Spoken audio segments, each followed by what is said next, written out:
अस्सलाम वालेकुम, मैं हूं हसाम रहमान। आज हम क्लास 10 का सिंपल सा टॉपिक डिस्कस करेंगे, किडनी फेलियर या इसको हम रीनल फेलियर भी कहते हैं। किडनी फेलियर का मतलब है कंप्लीट और partial failure of the kidney, यानी किडनी या तो मुकम्मल काम करना छोड़ देंगे या पार्शियल यानी थोड़ा। अब देखिए, किडनी फेल का ये मतलब नहीं होता कि 100% गुर्दे काम करना छोड़ गए हैं। बाज़ दफ़ा कोई गुर्दा 30% काम कर रहा है, 60%, 70%, यानी कुछ ना कुछ काम कर रहा होता है। इसकी काजेज़ क्या हो सकती हैं? तो इसकी जो लीडिंग काज है वो दो हैं। ये शॉर्ट क्वेश्चन भी आता है। डायबिटीज मिलाइटस और हाइपरटेंशन, ये लीडिंग काज हैं। इसके अलावा भी कुछ काज जैसा कि sudden interruption in the blood supply to the kidney, kidney को जो रीनल आर्टरी ब्लड सप्लाई करती है उसकी सप्लाई में कोई इंटरप्शन, कोई रुकावट हो सकती है। या ड्रग ओवरडोज, जैसा कि अल्कोहल जो ड्रिंकर होते हैं वो ज्यादा ओवरडोज कर लेते हैं, तो वो भी किडनी फेल होने का बायस बनता है। सिम्टम्स की बात करें, the main symptom of kidney failure is the high level of urea and other waste in the blood, यानी ब्लड में यूरिया या दूसरे वेस्ट का बढ़ जाना। इसकी वजह से होगा क्या? नौजिया यानी मतली, जिसको हम कहते हैं दिल खराब होना, वेट लॉस हो सकता है, फ्रीक्वेंट यूरिनेशन, बार बार यूरिन का आना, blood in the urine, excessive fluids in the body में आल्सो काज। देखें, जब किडनी सही तरह से काम नहीं कर रहे तो ब्लड में फ्लूइड ज्यादा होंगे, उसकी वजह से स्वेलिंग ऑफ लेग्स फूल जाती हैं, फीट और फेस ये स्वेल हो सकता है, and shortness of breath. Treatment क्या है जी? दो ही ट्रीटमेंट हैं। या तो डायलिसिस है, यानी हम उसको मसनूई तरीके से ब्लड को साफ करते हैं, या किडनी ट्रांसप्लांट है, यानी नया गुर्दा लगा दिया जाता है। पहले हम देखते हैं dialysis. Dialysis mean cleaning of blood by artificial way, यानी जिस तरह गुर्दा ब्लड को सफाई करता है ना, तो यहाँ पे हम आर्टिफिशियली ब्लड की क्लीनिंग करते हैं।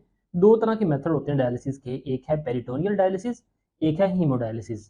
पेरिटोनियल डायलिसिस की बात करें, in this type of dialysis, dialysis fluid is pumped for a time into peritoneal cavity which is space around the gut। देखें, हमारी जो गट यानी डाइजेस्टिव सिस्टम के गिर्द कैविटी है उसको हम पेरिटोनियल कैविटी कहते हैं। एक्चुअली हमारे जो अंदरूनी अज़ा हैं, जैसा कि डाइजेस्टिव सिस्टम और दूसरे ऑर्गन्स, उनके गिर्द एक मेम्ब्रेन होती है, ये आपको नजर आ रही है, इसको हम पेरिटोनियम कहते हैं। और इस मेम्ब्रेन के अंदर जो स्पेस खला होती है उसको पेरिटोनियल कैविटी कहते हैं। हम क्या करते हैं, एक डायलिसिस फ्लूइड लेते हैं, उस फ्लूइड को यहाँ पे उस पेरिटोनियल कैविटी में पंप कर देते हैं, तो वो उस पेरिटोनियम यानी इस पेरिटोनियम के अंदर आ गया। तो डायलिसिस फ्लूइड थोड़ी देर यहीं पे रहता है।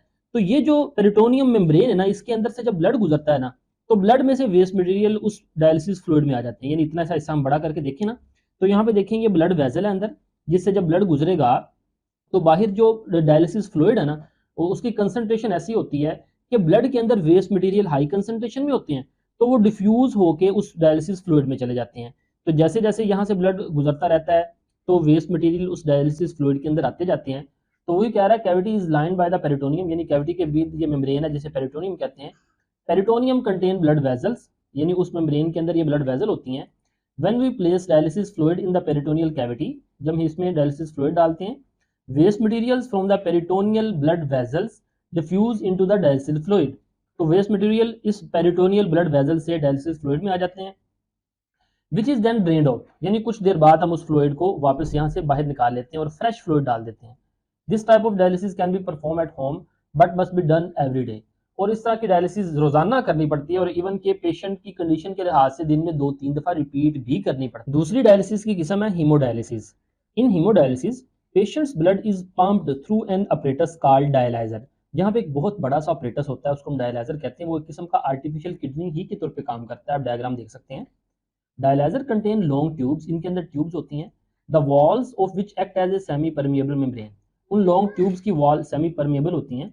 Blood flows through the tubes while the dialysis fluid flow around the tube. इसमें हम पेशेंट के एक तरफ से यानी एक आर्टरी या वेन से ब्लड निकालते हैं, और ब्लड उन ट्यूब्स के अंदर से गुजरता है, और ट्यूब के गिर्द क्या होता है? डायलिसिस फ्लूइड होता है।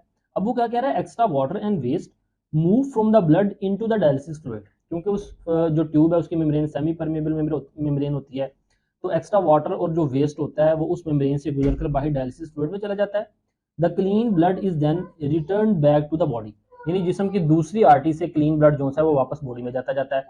The hemodialysis treatment are typically given in dialysis center 3 times per week, यानी वैसे पेशेंट की कंडीशन पे वेरी भी कर सकता है, तो एक वीक में जो सा 3 दफ़ा, या बाज़ दफ़ा एक वीक में एक दफ़ा, बाज़ दफ़ा 15 दिनों में एक दफ़ा, पेशेंट की कंडीशन पे डिपेंड करता है। तो डायलिसिस सेंटर में ले जाके ये ट्रीटमेंट करवानी पड़ती है। तो ये था आज का टॉपिक, उम्मीद है आपको समझ आई होगी। फीडबैक ज़रूर दीजिएगा। मिलते हैं नेक्स्ट लेक्चर के साथ। अस्सलाम वालेकुम रहमतुल्लाहि व बरकातुहू।